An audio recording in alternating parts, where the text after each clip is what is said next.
అందరికీ నమస్కారం. Welcome to metro TV. ముందుగా బులెటిన్లో హెడ్లైన్స్ చూద్దాం. ఆర్థిక శాఖపై చంద్రబాబు శ్వేతపత్రం, పెట్టుబడులు వస్తే పుంజుకుంటామన్న సీఎం.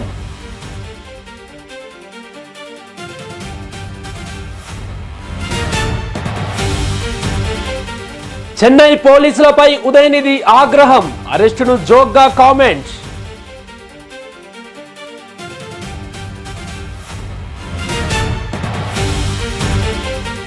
మద్రాస్ హైకోర్టును ఆశ్రయించిన ఉదయనిధి స్టాలిన్, కాసేపట్లో పిటిషన్పై విచారణ.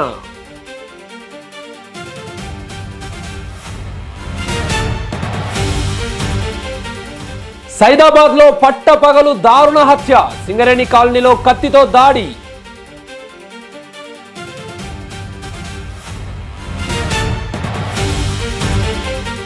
చౌటుప్పల్ దండు మల్కాపురం గ్రామ సభలో రసభాస, ఇంటి పన్నుల వ్యవహారంలో 53 లక్షల అవకతవకలు.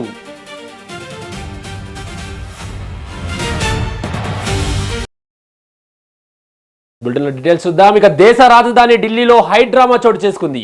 E20 పెట్రోల్ అంశంపై ప్రధాని నరేంద్ర మోడీకి వినతి పత్రం అందజేసేందుకు ప్రధాని నివాసానికి పాదయాత్ర చేపట్టిన ఆప్ జాతీయ కన్వీనర్ అరవింద్ కేజ్రీవాల్ ను ఫిరోజ్ షా రోడ్ సమీపంలో ఢిల్లీ పోలీసులు అడ్డుకున్నారు. దీంతో కేజ్రీవాల్ తో పాటు ఆప్ నేతలు మనీష్ సిసోడియా, సంజయ్ సింగ్ రోడ్డుపై బైఠాయించి నిరసన తెలిపారు.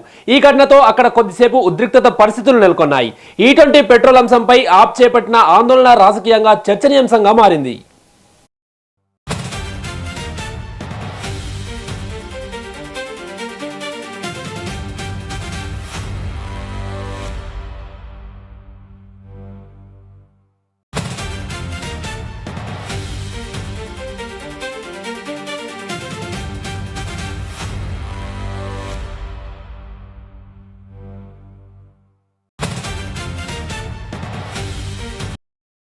ఇక దేశ రాజధాని ఢిల్లీలో హై డ్రామా చోటు చేసుకుంది. E20 పెట్రోల్ అంశంపై ప్రధాని నరేంద్ర మోదీకి వినతి పత్రం అందజేసేందుకు ప్రధాని నివాసానికి పాదయాత్ర చేపట్టిన ఆప్ జాతీయ కన్వీనర్ అరవింద్ కేజ్రీవాల్ ను ఫిరోజ్ షా రోడ్ సమీపంలో ఢిల్లీ పోలీసులు అడ్డుకున్నారు. దీంతో కేజ్రీవాల్ తో పాటు ఆప్ నేతలు మనీష్ సిసోడియా, సంజయ్ సింగ్ రోడ్డుపై బైఠాయించి నిరసన తెలిపారు. ఈ ఘటనతో అక్కడ కొద్దిసేపు ఉద్రిక్త పరిస్థితులు నెలకొన్నాయి. E20 పెట్రోల్ అంశంపై ఆప్ చేపట్టిన ఆందోళన రాజకీయంగా చర్చనీయాంశంగా మారింది.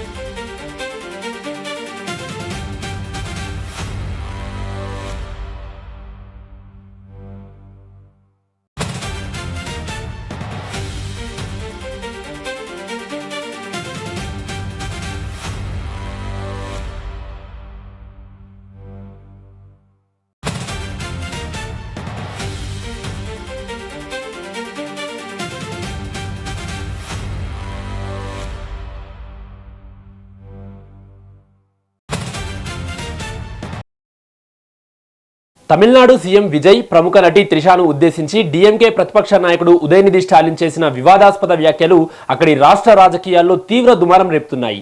చెన్నైలోని నీలాంకరైలో ఉన్న ఉదయనిధి పోలీసులు విచారణ నిమిత్తం అదుపులోకి తీసుకున్నారు. తంజావూరులో జరిగిన ఒక బహిరంగ సభలో ఆయన చేసిన వ్యాఖ్యలపై టీవీకే మహిళా వింగ్ ఇచ్చిన ఫిర్యాదు మేరకు తంజావూరు పోలీసులు ఐటీ చట్టంలోని నిబంధనలతో సహా మొత్తం 6 సెక్షన్ల కింద ఆయనపై కేసు నమోదు చేశారు.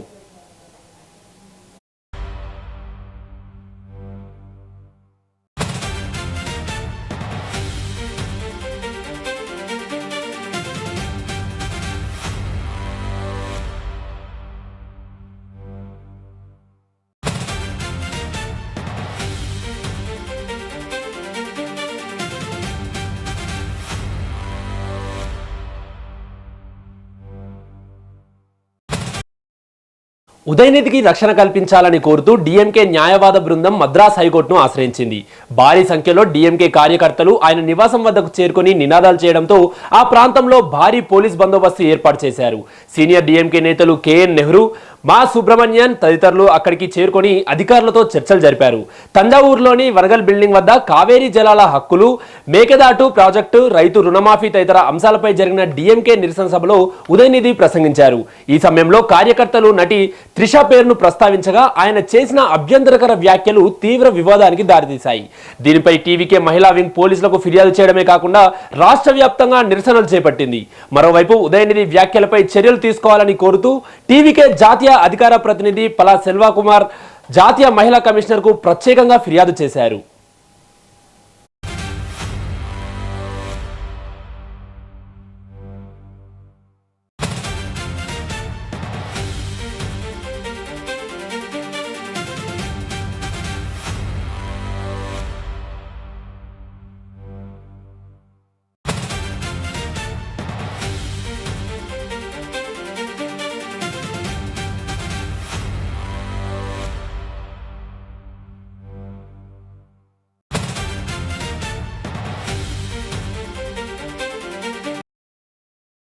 சரி, அங்க வந்து கேட்டா மட்டும் பதில் சொல்ல போறாங்களா?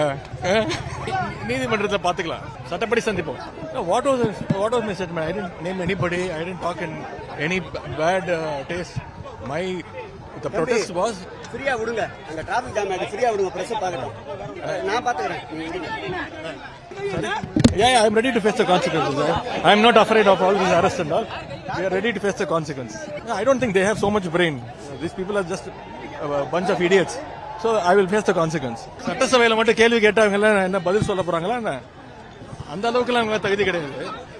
டைவர்ஷன் டாக்டிக்ஸ் தான். விவசாய போராட்டம் நடந்துட்டு இருக்குல்ல, விவசாயிகள் அங்க போராடிட்டு இருக்காங்க தினமும்.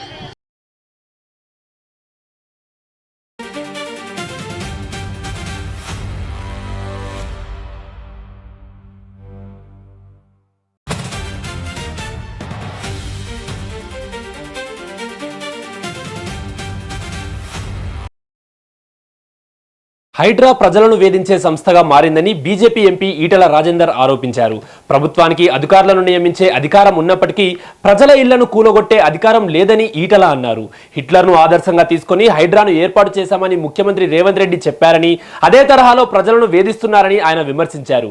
హైడ్రా పేదల ఇళ్లను కూల్చే సంస్థగా ప్రజలు భావిస్తున్నారని, తమకు అనుకూలంగా ఉన్న వారికి భూములు కట్టబెట్టడం, రాజకీయ ప్రత్యర్థులను బ్లాక్మెయిల్ చేయడానికే దీనిని ఉపయోగిస్తున్నారని ఈటల రాజేందర్ ఆరోపించారు. అధికారం ఉండొచ్చు, ఎవరినైనా జైల్లో పెట్టే అధికారం ఉండొచ్చు, ఎవరి మీద ట్యాక్స్ వేసే అధికారం ఉండొచ్చు, కానీ ఇల్లు కూలగొట్టే అధికారం ఎవరికి లేదు. నేను మొదటి నుంచి చెప్తున్నా, హైడ్రా ఎప్పుడైతే పుట్టిందో, ఇంకా హైడ్రా పేరు ఎక్కడి నుంచి వచ్చింది, ఎవరి వారసత్వంగా వచ్చిందని ఎవరికి తెలియదు. కానీ రేవంత్ రెడ్డి గారు చెప్పింది, ఈ హైడ్రా అనేది ఆనాటి ప్రపంచంలో ఎవరు నియంత్రణ గురించి మాట్లాడినా హిట్లర్ గురించి మాట్లాడతారు.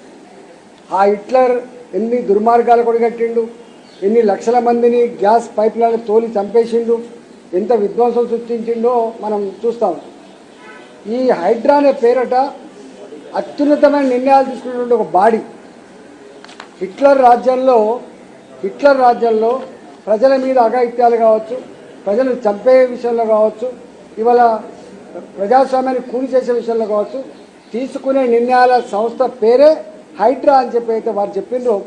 ఆ హైడ్రా అంటే హిట్లర్ని ఆదర్శంగా తీసుకొని హైడ్రాను స్థాపించినట్టుగా ఆయన చెప్పుకుండు. కాబట్టి హైడ్రా వచ్చినప్పటి నుంచి కూడా చూస్తూ ఉన్నాం. 40 ఏళ్ల క్రితం, 50 ఏళ్ల క్రితం ఏ హైదరాబాద్ నగరంలో వాగుల పక్కపట్టి కావచ్చు, ప్రభుత్వ స్థలాలలో కావచ్చు, అలాంటి వాటిల్లో హైడ్రా వచ్చి ఇది చెరువు బఫర్ల క్రితం తెలంగాణ నుంచి వెళ్ళి పొట్ట చేత పట్టుకొని కుటుంబాన్ని పోషించుకోవడానికి వచ్చి ఒక గుడిసె వేసుకొని ఒక తరం కష్టపడితే కళ్ళాలు చూసిన చెప్పాలంటే ఇలా ఆ కన్నీటి వెద ఒడవదు. నల్ల చెరువులో ఇల్లు కూలగొట్టినప్పుడు బుచ్చమ్మ అనేటువంటి యాదవ మహిళ ఎట్లా చూసారు జరిగిపోయింది. కానీ హైడ్రా చరిత్ర చూసిన తర్వాత ఇది పేదల ఇల్లు కూలగొట్టేటువంటి ఒక సంస్థగా, ప్రజల్ని వేధించే సంస్థగా, ఇవాళ వాళ్ళకు అనుకున్న వాళ్లకు భూములు కట్టబెట్టి వాళ్ళకు వ్యతిరేకంగా ఉన్నటువంటి వాళ్ళ ఇల్లు కూలగొట్టుడు, భూములు గుంజుకునే సంస్థగా అది రికార్డుకి ఎక్కింది. కాబట్టి కోర్టు అనేక సార్లు, నాకు తెలిసి ఒక 60-63 సార్లు ఇవాళ కోర్టు ధిక్కరణకు పాల్పడినట్టు చెప్తా ఉన్నారు. కాబట్టి గిన్నిసార్లు ధిక్కరణకు పాల్పడుతున్నప్పుడు మరి ప్రభుత్వం మార్చుకోవాల్సి ఎక్కడ ఉండే. మరి ఎందుకో రేవంత్ రెడ్డి గారు అమితమైన ప్రేమ హైడ్రా మీదనే కాదు, అమితమైన ప్రేమ రంగనాథ్ మీద కూడా చూపించింది. కాబట్టి ఇవాళ రంగనాథ్ కూడా ఎవరు తప్పడతలేరు, హైడ్రా సంస్థ గురించి మాట్లాడతలేరు. ఇదంతా రేవంత్ రెడ్డి గారు చేయిస్తున్నది మాత్రం బయట ప్రచారం అవుతా ఉంది. దాని మీద పోలింగ్ పెడితే మీలాంటి టీవీలల్లా ఈ హైడ్రా చేస్తున్న పని గొప్పగా ఉందా చెడ్డగా ఉందా అని చెప్పి మీరు పోలింగ్ పెడితే దాన్ని బట్టి తెలుస్తాయి కదా. దానికి నేను చెప్పలేదు, మీకు ఇంకోటి చెప్పలేదు. హైడ్రా అనేది ప్రజల గూడును కూల్చే సంస్థగా ముద్రపడ్డది, ప్రజల్ని వేధించే సంస్థగా ముద్రపడ్డది. ఎక్కడో అక్కడక్కడ ఆక్యుపై చేయబడినటువంటి పార్కులు కొంత కాపాడొచ్చింది కాదు. హైడ్రా 90% మాత్రం ఈ హైడ్రా అనగానే భయపడే పరిస్థితి వచ్చింది. ఒకనాడు మీకు తెలుసు రియల్ ఎస్టేట్లో ఇది రివర్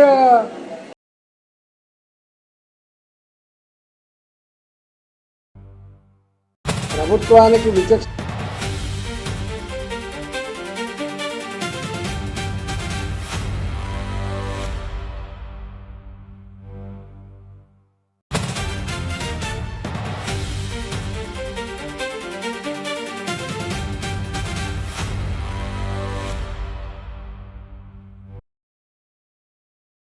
ఇసుక బ్రేకింగ్ న్యూస్ చూస్తున్నాం. హైదరాబాద్ లోని సైదాబాద్ పోలీస్ స్టేషన్ పరిధిలో దారుణ హత్య కలకలం రేపింది.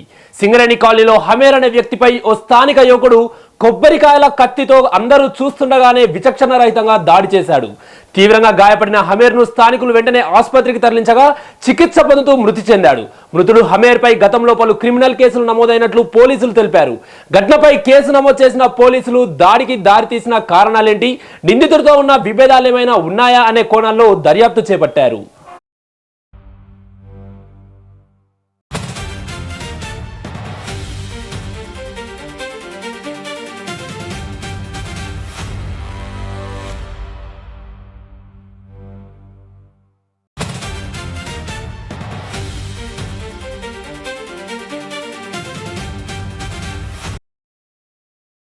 యాదాద్రి భువనగిరి జిల్లా చౌటుప్పల్ మండలం దండు మల్కాపురం గ్రామంలో నిర్వహించిన గ్రామ సభలో ఉద్రిక్తత నెలకొంది.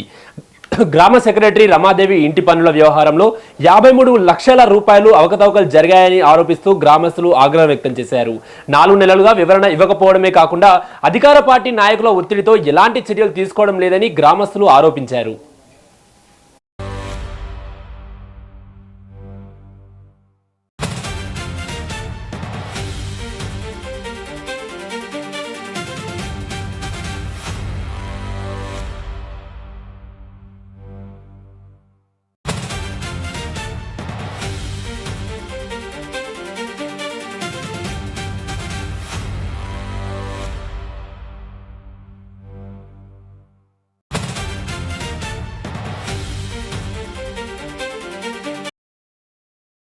పంచాయతీ సెక్రటరీ నిధుల దుర్వినియోగం చేశారంటూ గ్రామస్తులు తీవ్ర అభ్యంతరం వ్యక్తం చేస్తూ ఆమెతో వాగ్వాదానికి దిగారు.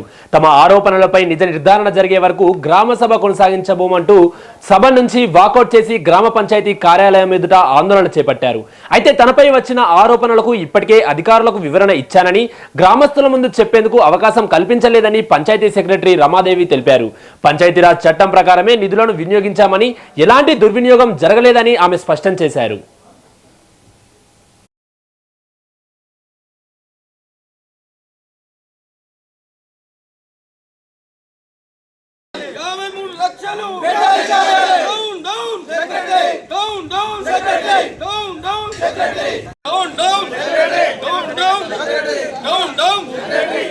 జీబీ ఫండ్ 25,328 రూపాయలు చెక్ తీయనైనది.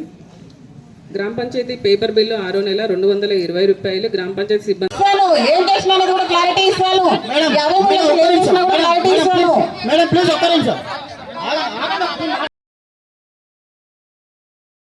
మా దండు మల్కాపురం గ్రామం, చౌటుపల్లి, యాదాద్రి డిస్టిక్. మా దగ్గర సెక్రటరీ గారు 1,50,00,000కి ఫ్రాడ్ చేసిరు. అయినా కానీ దాని దగ్గర ఉండి ఆఫీసర్లు వాళ్ళని మభ్యపెట్టి డబ్బులు ఇచ్చో మొత్తం మీద ఏదో రకంగా ఆమె, ఎందుకంటే స్టేట్ లీడర్ కాబట్టి అటో ఇటో చేసి 53 లక్షలకి ఆమెకి రికవర్ రాశారు. ఆ 53 లక్షలు రికవర్ రాసినాక ఇట్లా ఇప్పటి వరకు నేను 4 నెలల నుంచి కంప్లైంట్ ఇచ్చి తిరుగుతున్నాను. డిపిఓ గారు, డిఎల్పిఓ గారు, కలెక్టర్ గారు, అడిషనల్ కలెక్టర్ దగ్గరికి వెళ్ళినాము. ఏ పని అయితే లేదు. కమిషనర్ గారి దగ్గరికి ఇట్లా వెళ్తే కమిషనర్ గారు ఇట్లా కలెక్టర్ గారికి ఫోన్ చేస్తే నాకు రాజకీయ ఒత్తిడి ఉందని చెప్తున్నాడు. అంటే మేము అనుకున్న చదువుకున్న వ్యక్తి, ఇంత ఉన్నతమైన పదవులు ఉన్న మన కలెక్టర్ గారికి అంటే రాజకీయ ఒత్తిడి అంటే సామాన్య ప్రజలకు మాకు ఎలాంటి న్యాయం జరుగుతారో మేము చాలా బాధపడుతున్నాం. ఎందుకంటే మేము కట్టిన డబ్బులు మా ట్యాక్స్ కాబట్టి మా ఊరు అభివృద్ధి కోసం మేము మా డబ్బులు మాకు రికవర్ చేయాలనుకుంటున్నాం. ఎందుకంటే చిన్న చిన్న గ్రామాలలో 10,000 20,000 తీసుకుంటున్న సెక్రటరీ సస్పెండ్ చేస్తున్న కాలంలో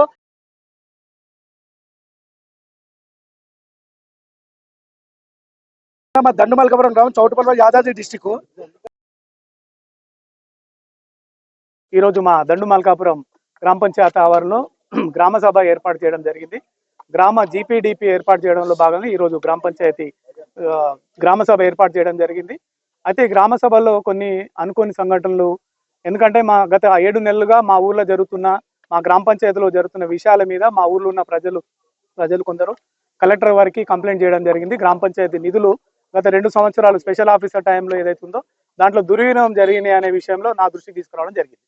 అయితే నేను డిసెంబర్ 22 తారీఖు నాడు ప్రమాణ స్వీకారం చేసిన తర్వాత మార్చి 3 తారీఖు నుంచి మాకు సర్పంచ్లకు అందరూ ట్రైనింగ్ ఇచ్చారు. సర్పంచ్ల ట్రైనింగ్ అయిపోగానే మన గ్రామ పంచాయతీలో దగ్గర 18 రకాల రికార్డులు ఉంటాయి.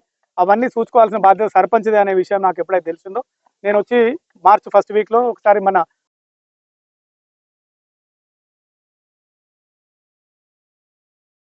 ఈరోజు మా దండుమల్కాపురం గ్రామ పంచాయతీ ఆవరణలో గ్రామ సభ ఏర్పాటు. ఇప్పుడు మనం గ్రామ సభ మొదలు పెట్టాము. అటెండెన్స్ సంబంధిత అందరూ వచ్చారు, హాజరు రిజిస్టర్లో ఎంట్రీ అయ్యింది. గ్రామ సభ కొంతవరకు చర్చ జరిగింది. మధ్యలో వాళ్ళు వాకౌట్ చేశారు. గ్రామ సభ ముగించినట్లుగానే భావిస్తున్నాను.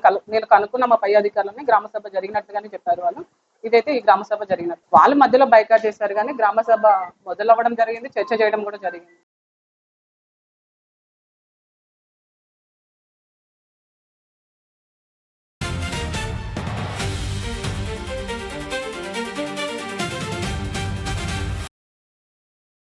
పొగాకు వ్యాపారి అపహరణ కేసులో వైఎస్ఆర్ కాంగ్రెస్ పార్టీ మాజీ ఎమ్మెల్యే ముస్తాఫాను నూజివీడు పోలీసులు గుజరాత్లో అరెస్ట్ చేశారు. అర్ధరాత్రి 1 గంట సమయంలో పోలీసులు ముస్తాఫాను అదుపులోకి తీసుకున్నట్లు తెలుస్తోంది. ముస్తాఫాను విచారణ నిమిత్తం ఆంధ్రప్రదేశ్కు తరలించేందుకు నూజివీడు పోలీసులు ఏర్పాట్లు చేస్తున్నారు.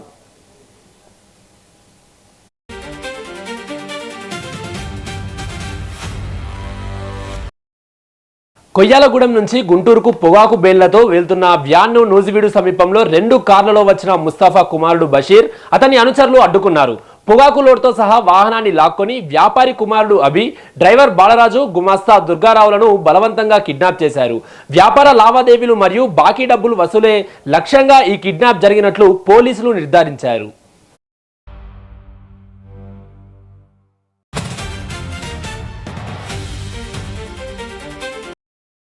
కిడ్నాప్, ఎస్సీ ఎస్టీ అట్రాసిటీ సహా పలు కఠినమైన సెక్షన్ల కింద కేసు నమోదు చేశారు.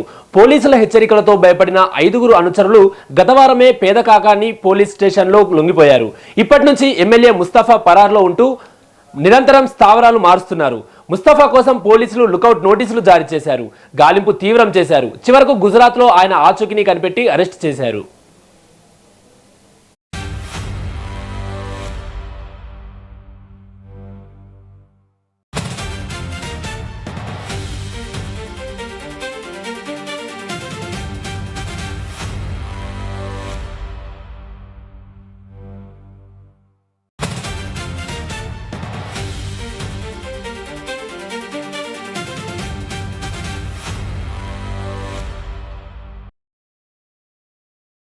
కొమరంభీం ఆసిఫాబాద్ జిల్లా కేరమేరి మండలం అనార్పల్లి వాగు గ్రామస్తులకు నిత్యం పరీక్షగా మారింది. వాగుపై వంతెన లేకపోవడంతో అత్యవసర పరిస్థితుల్లోనూ ప్రజలు తీవ్ర ఇబ్బందులు పడుతున్నారు. బోరిలాల్గూడ గ్రామానికి చెందిన భూరిబాయ్ తీవ్ర జ్వరంతో మంచం నుంచి లేవలేని పరిస్థితికి చేరుకున్నారు. చికిత్స కోసం ఆసుపత్రికి తీసుకెళ్లాల్సి రావడంతో ఆమె కుమారుడు గ్రామస్తుల సహాయంతో భూరిబాయిని భుజాలపై మోసుకుంటూ అనార్పల్లి వాగును దాటించి ఆసుపత్రికి తరలించారు. వృద్ధ మహిళను వాగు దాటిస్తున్న దృశ్యాలు ప్రస్తుతం స్థానికంగా చర్చనీయాంశమయ్యాయి. ప్రతి వర్షకాలంలో ఇదే పరిస్థితి నెలకొంటుందని గ్రామస్తులు ఆవేదన వ్యక్తం చేస్తున్నారు. అనార్పల్లి వాగుపై శాశ్వత వంతెన నిర్మించి రాకపోకలకు ఇబ్బందులు తొలగించాలని గ్రామస్తులు ప్రభుత్వాన్ని కోరుతున్నారు.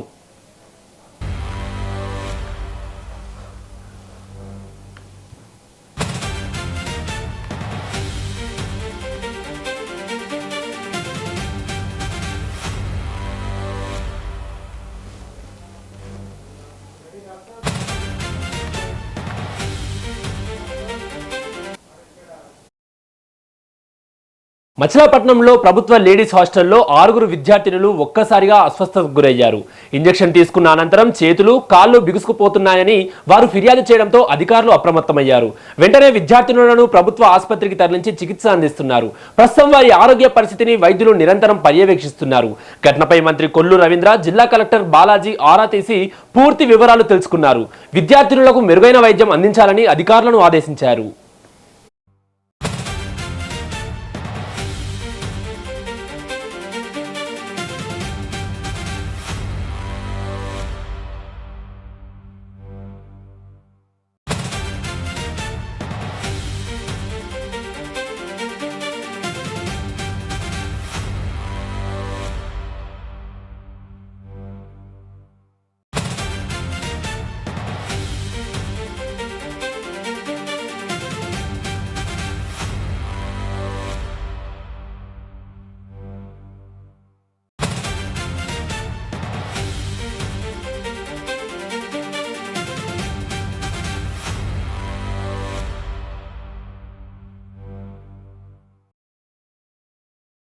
కృష్ణా జిల్లాలో ఘోర రోడ్డు ప్రమాదం చోటు చేసుకుంది. చెన్నై నుంచి విశాఖపట్నం వెళ్తున్న వైబీ ట్రావెల్స్ బస్సు అదుపు తప్పి డివైడర్పై పల్టీ కొట్టింది.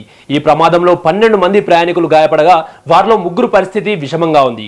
చెన్నై నుంచి విశాఖపట్నం వెళ్తున్న వైబీ ట్రావెల్స్ కు చెందిన ప్రైవేట్ బస్సు ఒక్కసారిగా అదుపు తప్పి డివైడర్ పైకి ఎక్కి పల్టీ కొట్టింది.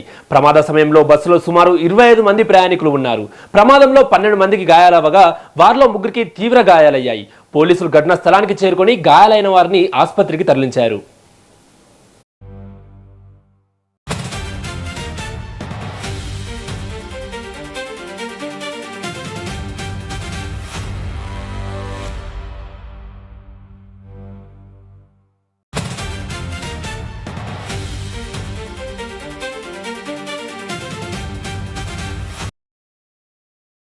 ముఖానికి ముసుగేసుకొని వచ్చాడు. స్కూల్ ముందు కాపు కాశాడు.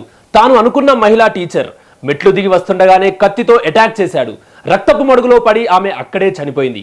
హర్యానాలోని ఫరీదాబాద్ సమీపంలో ఈ ఘటన జరిగింది. తీవ్ర కలకలం రేపింది. హత్య జరిగిన 2 గంటల్లో ఆ దుర్మార్గుడిని పోలీసులు పట్టుకున్నారు. కర్ణాటకలో పడేశారు.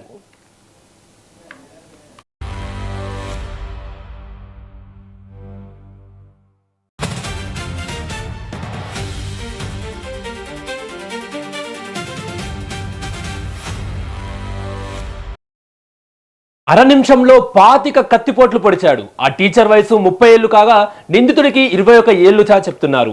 ఇద్దరి మధ్య 2 ఏళ్లుగా పరిచయం ఉంది. అతను వేధింపులకు గురి చేయడంతో ఆమె పోలీసులకు సైతం ఫిర్యాదు చేసింది.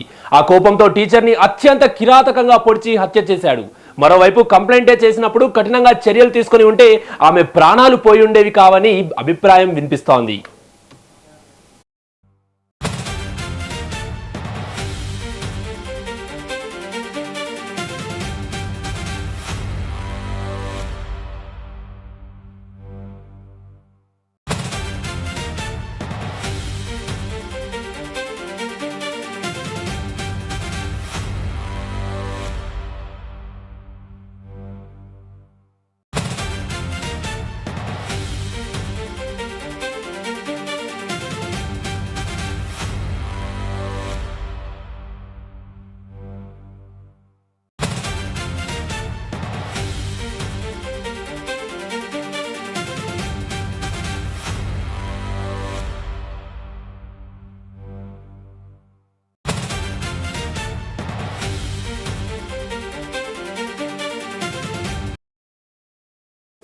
ఇక బ్రేకింగ్ న్యూస్ చూస్తున్నాం. హైదరాబాద్ లోని సైదాబాద్ పోలీస్ స్టేషన్ పరిధిలో దారుణ హత్య కలకలం రేపింది.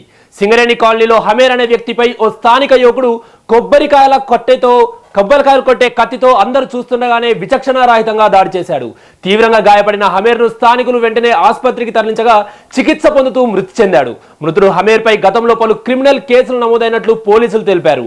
ఘటనపై కేసు నమోదు చేసిన పోలీసులు దాడికి దారితీసిన కారణాలేంటి, నిందితుడితో ఉన్న విభేదాలేమైనా ఉన్నాయా అనే కోణంలో దర్యాప్తు చేపట్టారు.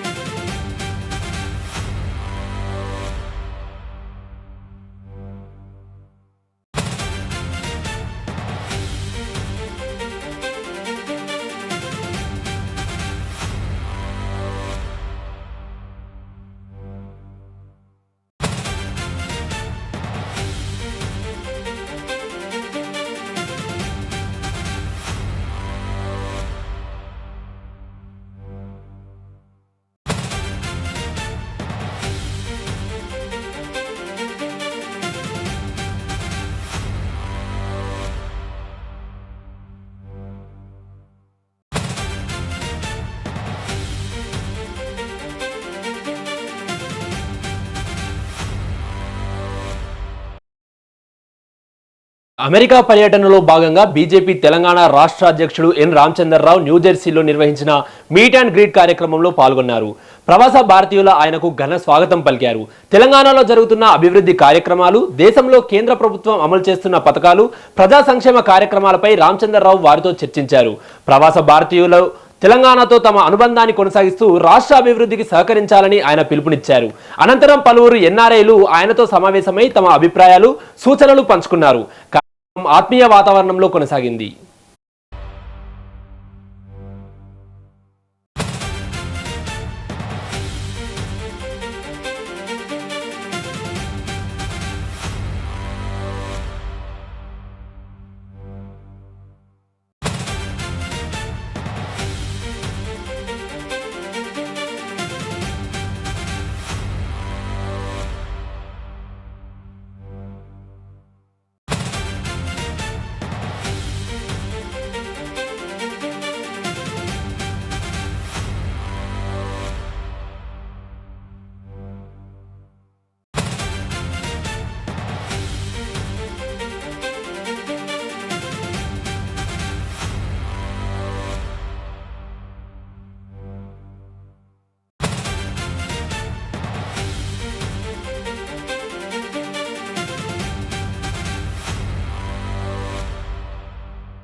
ఈ బులెటిన్ అప్డేట్స్ చూస్తూనే ఉండండి మెట్రో టీవీ.